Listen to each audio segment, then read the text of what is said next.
Notice that Web Updater sees some files on data folder which prevent update through GUI. Let's install Update Manual for Nextcloud. I would use this OCC for the update, but somehow also is broken, maybe PHP 8. Move current Nextcloud installation folder to old.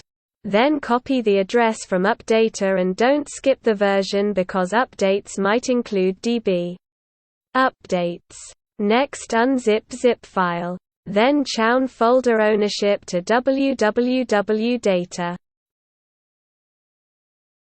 Next copy the old configure file from the old folder to the new and restart web service like Apache 2. Restart web service Apache or Nginx.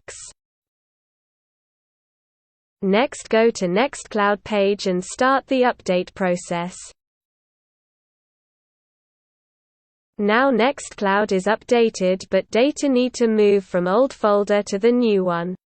Copy from an old folder or from backup to the new folder all data to the data folder and change permissions on the data folder.